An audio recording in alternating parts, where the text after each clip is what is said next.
Alright, so I can make tea out of either of the grasses, but I just want to point out, I believe this to be the Indian grass with this type of seed head. Does that show up good?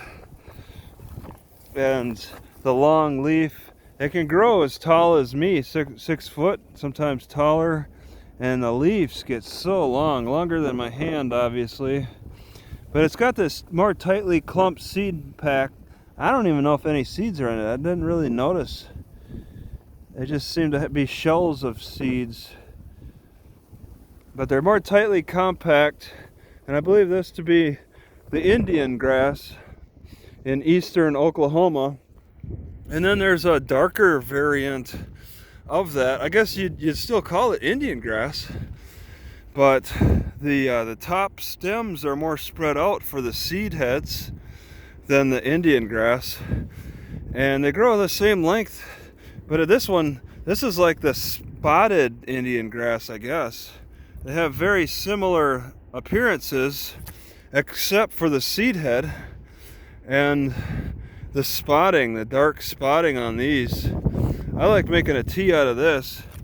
I like the taste. It reminds me of black tea. And then this is a slightly different taste.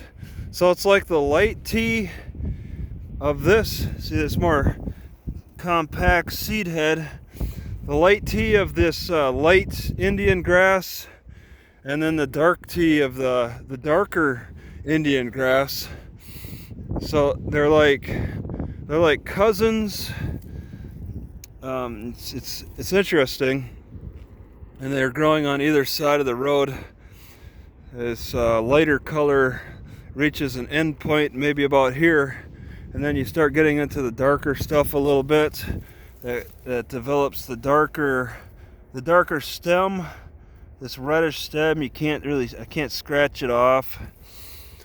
But I think the dark spots lend to the unique taste in the tea and the quality of this tea.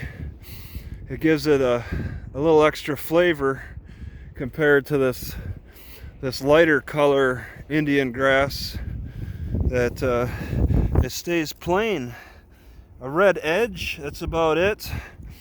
That's about as far as this Indian grass goes, is a red edge. A spot every so often, but not as prevalent as the other one. And I've seen this in many other places. These differences in the variants, brother, sister, or cousins or something.